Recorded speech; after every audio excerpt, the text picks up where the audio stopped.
नमस्कार, आप देख रहे हैं देश का सबसे भरोसेमंद चैनल एएनबी न्यूज। मैं हूं आपके साथ संदीप तिवारी।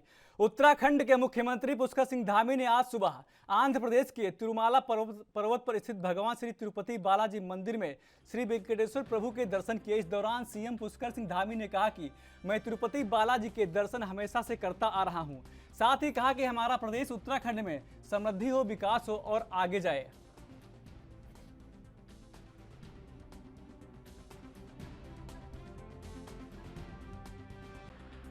तिरुपति बालाजी के दर्शन में हमेशा से करता रहा। इस बार मैं मुख्य सेवक बनने के बाद उनके दर्शन करने के लिए, आशीर्वाद लेने के लिए आया। हमारा प्रदेश उत्तराखंड हर दृष्टि से समृद्ध हो, आगे जाए, हिंदुस्तान के श्रेष्ठ राज्यों में से उसकी गिनती हो।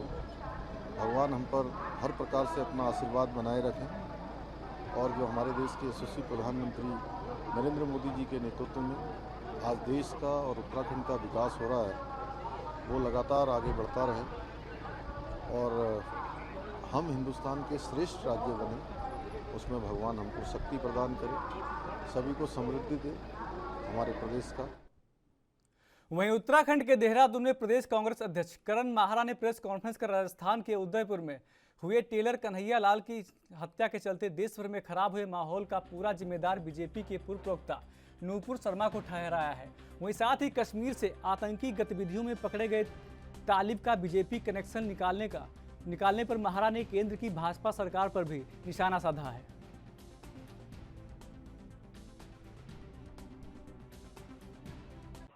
खराब करके अपने पक्ष में पोलराइजेशन और वोट करना चाहती है।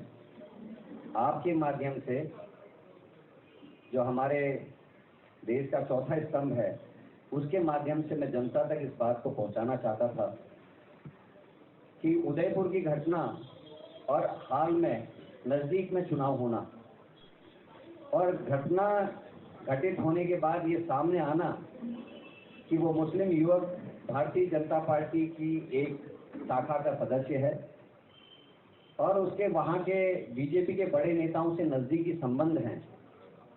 इसके लिए आपके माध्यम से जनता तक मैं अपील करना चाहता हूँ कि किसी भी पॉलिटिकल पार्टी के कहने से, उकसाने से अपने देश का सांप्रदायिक माहौल खराब हमको नहीं होने देना चाहिए।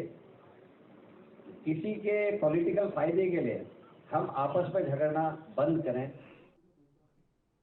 प्रदेश में आम आदमी पार्टी के संगठन को मजबूत करने को लेकर आम आदमी पार्टी के प्रदेश संगठन समन्वयक जोत सिंह बिष्ट ने प्रदेश पार्टी कार्यालय में रायपुर विधानसभा के सैकड़ों युवाओं को पार्टी की सदस्यता दिलाई। वहीं जोत सिंह बिष्ट ने मीडिया से बातचीत में कहा कि बीते दिनों गुजरात में अरविंद केजरीवाल के नेतृत्व में करीब 66,000 लोगों ने एक साथ आम आदमी पार्टी का दामन थामा था। वहीं उन्होंने कहा कि अरविंद केजरीवाल के नेतृत्व में आम आदमी पार्टी हर राज्य में धीरे धीरे राष्ट्रीय पार्टी का आकार लेती जा रही है।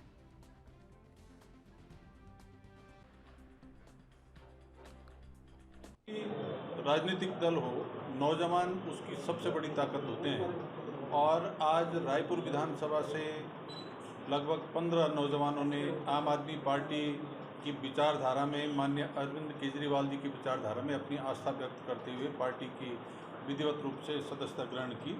हम आम आदमी पार्टी परिवार में सभी साथियों का स्वागत करते हैं और साथ ही ये बताना चाहते हैं कि कल जिस तरह से माननीय अरविंद केजरीवाल जी के नेतृत्व में 66,000 से ज़्यादा लोगों ने गुजरात में आम आदमी पार्टी का सदस्य बनकर के एक चौका।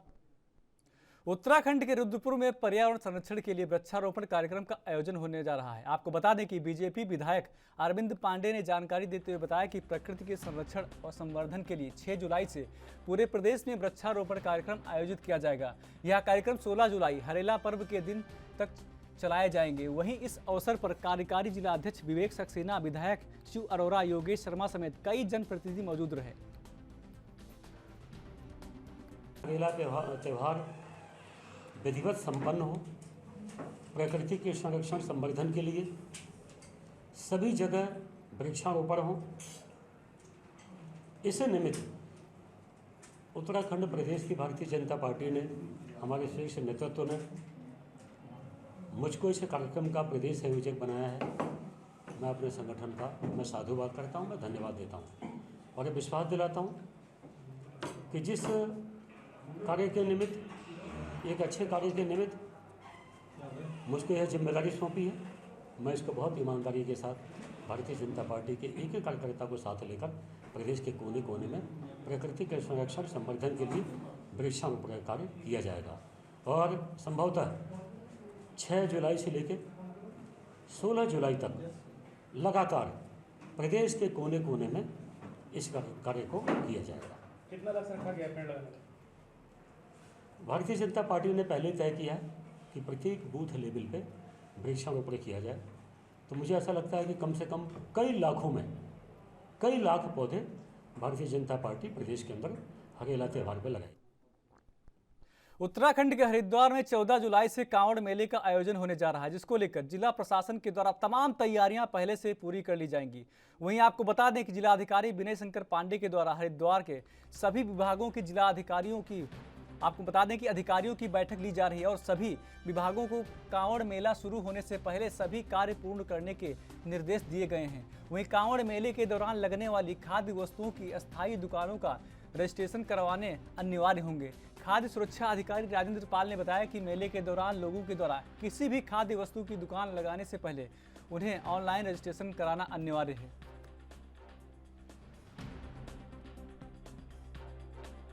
अभी हमने कांवड़ मेला स्टार्ट हो रहा है, इसमें हमने एक टीम गठित करेंगे और ये जो प्रतिदिन जो है निरीक्षण करेगी उन एरियो में, और जो जिनके पास भी जो भी अगर गलत सामान पाए जाएंगे तो उनके हम सैंपलिंग करेंगे। जो ये इनमें अस्थायी जो दुकानें लगती हैं इनके हम ऑनलाइन रजिस्ट्रेशन जारी किए जाते हैं, उनके द्वारा अप्लाई करने के बाद हम इनको लाइसेंस या रजिस्ट्रेशन जारी कर देंगे। भाई हमारे यहाँ ऐसा है कि जो फूड सेफ्टी ऑफिसर हैं वो प्रतिदिन निरीक्षण करेंगे एरिया के, और अगर यदि कोई हमें गलत पाया जाता है तो उन पर विधिक कार्रवाई हेतु किया जाएगा कार्रवाई।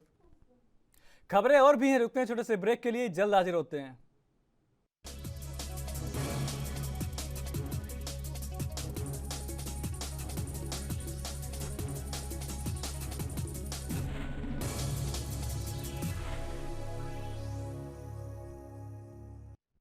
ब्रेक के बाद स्वागत है आपका। बढ़ते हैं अगली खबर की ओर। 14 जुलाई से शुरू हो रहे कांवड़ मेले में शिव भक्तों की आगवानी के लिए यूपी और उत्तराखंड की सरकारें तेजी से तैयारियों में लगी हैं। वहीं आपको बता दें कि अब कांवड़ियों के स्वागत के लिए रेलवे भी बड़े इंतजाम करने जा रहा है। उत्तर रेलवे के ADRM NN सिंह हरिद्वार पहुंचे, वहीं 2 साल बाद शुरू हो रहे कांवड़ मेले की तैयारियों का जायजा भी लिया। उत्तर रेलवे इस बार कांवड़ मेले में शिव भक्तों को हरिद्वार तक लाने ले जाने के लिए कई ट्रेनें चलाने जा रहा है। इसके अलावा कई ट्रेनों को हरिद्वार तक एक्सटेंड भी किया जा रहा है। यही नहीं, कांवड़ियों की सुविधा के लिए अलग से रेल टिकट के काउंटर खोलने, स्वास्थ्य कैंप लगाने की व्यवस्था की जा रही है। कांवड़ियों की सुरक्षा के लिए भी कई इंतजाम किए जा रहे हैं।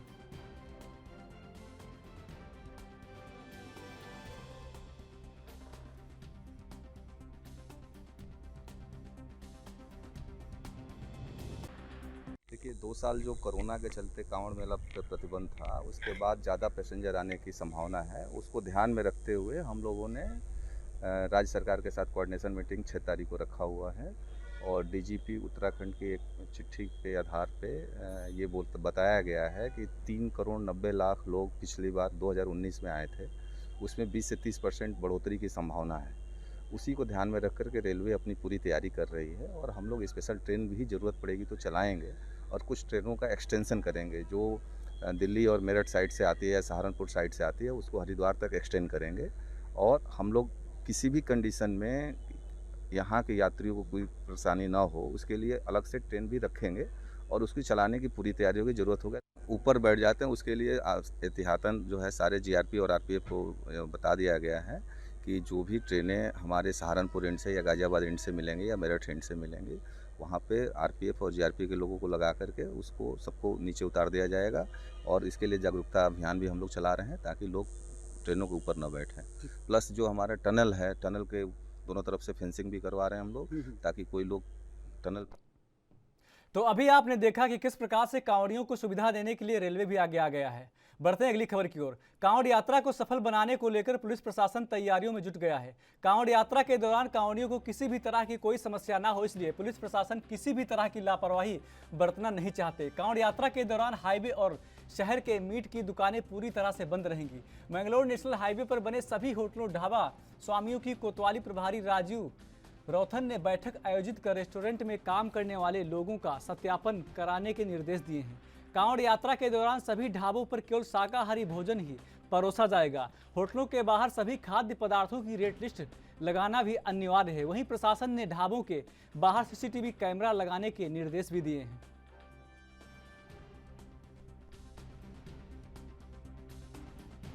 कांवड़ यात्रा के संदर्भ में आज जो है हाईवे पे और लंडोरा रोड पे जितने भी होटल ढाबे मालिक हैं उनकी मीटिंग ली गई थी और उनके संबंध में इनको जो हिदायत दी गई थी कि एक तो अपने कर्मचारियों का, जो भी व्यक्ति उनके यहाँ काम करने वाला हो उनका सत्यापन कराएगा, उनकी फ़ोटो रखेगा, आईडी रखेगा और उनकी सूचना थाने में देगा। और दूसरी बात, प्रत्येक ढाबे होटल में सीसीटीवी कैमरे लगाए जाने के लिए उनको बताया गया है और रेट लिस्ट स्पेशली बताई गई है कि रेट लिस्ट पर डिस्प्ले करेंगे।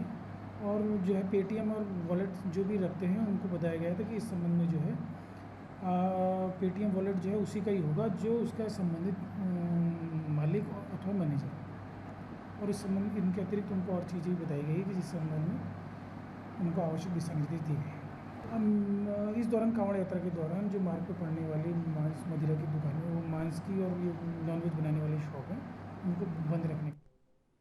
वहीं बाजपुर में चीनी मिल की समस्याओं को समय से दूर करने और समय से चीनी मिल को तैयार करने की मांग को लेकर किसानों ने चीनी मिल के जीएम विनीत जोशी के साथ बैठक की। इस दौरान किसानों ने जल्द से जल्द टेंडर प्रक्रिया को भी पूरा कर सामान लेने की बात कही। बता दें कि भारतीय किसान यूनियन के प्रदेश अध्यक्ष कर्म सिंह पड्डा के नेतृत्व में किसान बाजपुर चीनी मिल के जीएम विनीत जोशी से मुलाकात करने चीनी मिल पहुंचे, जहां किसानों ने गन्ने के बकाया भुगतान को जल्द किसानों को देने, चीनी मिल के बॉयलर की मरम्मत करवाने, समय से टेंडर प्रक्रिया पूरी करने और समय से चीनी मिल को तैयार करने की जीएम से मांग की।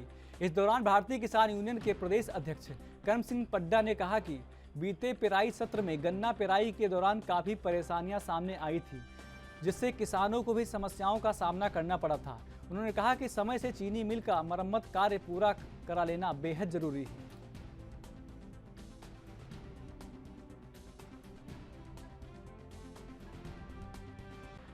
हमारी 2-3 मांगे हैं ज़्यादा। मेन तो ये है कि फैक्ट्री टाइम से चले और जीएम साहब ये बता रहे हैं कि बैलर जो है वो काम नहीं कर रहा, बिल्कुल पुराना हो गया बहुत ज़्यादा।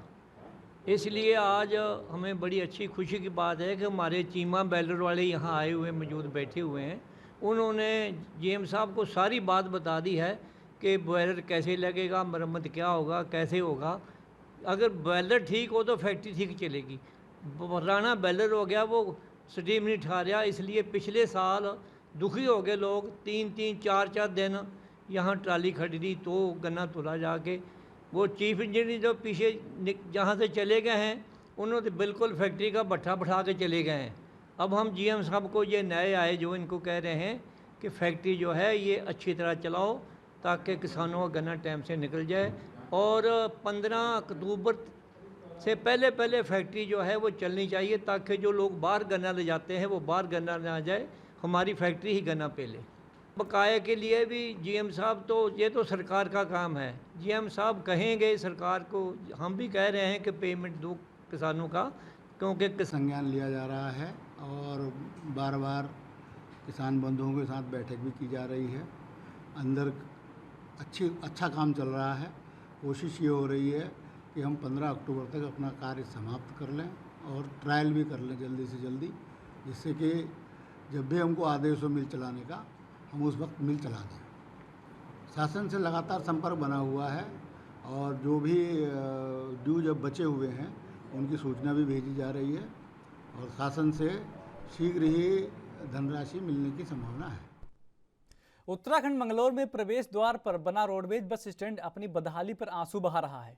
रोजाना हजारों की संख्या में यात्री अन्य राज्यों के आवागमन के लिए इसी रोडवेज बस स्टैंड पर वाहनों के इंतजार में खड़े रहते हैं, लेकिन मंगलौर बस स्टैंड पर यात्रियों को मूलभूत सुविधाओं से वंचित रहना पड़ता है। भीषण गर्मी के चलते यात्रियों को घंटों धूप में ही खड़े होकर बसों का इंतजार करना पड़ रहा है। यात्रियों के लिए बैठने की सीटें तक उपलब्ध नहीं है और ना ही शुद्ध पेयजल उपलब्ध हो रहा है, लेकिन परिवहन विभाग इस ओर कोई ध्यान ही नहीं दे रहा है।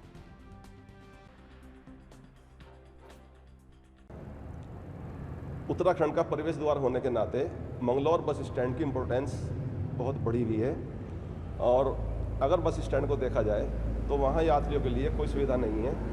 धूप और बारिश से बचने के लिए कोई टीन शेड नहीं है, बैठने के लिए कुर्सियाँ नहीं है, पीने के लिए पानी नहीं है, शौचालय की हालत जो है वो बद से बदतर है।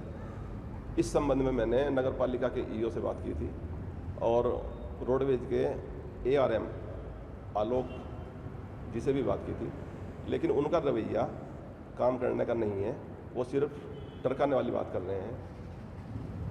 आजकल चारधाम यात्रा चल रही है, कावड़ सीजन आने को है और हाईवे बनने से हरिद्वार और देहरादून की गाड़ियाँ क्योंकि अब रुड़की नहीं जाती तो रुड़की के यात्री भी मंगलौर बैठने आते हैं। इससे मंगलौर बस स्टैंड पर यात्रियों का दबाव बढ़ गया है, बहुत भीड़ रहती है, लेकिन वहाँ यात्रियों के लिए किसी तरह की कोई सुविधा उपलब्ध नहीं। यहाँ पे उत्तराखंड का ये रोडवेज मंगलौर का जो है बहुत पुराना रोडवेज है और यहाँ पे कोई भी सुविधा नहीं है।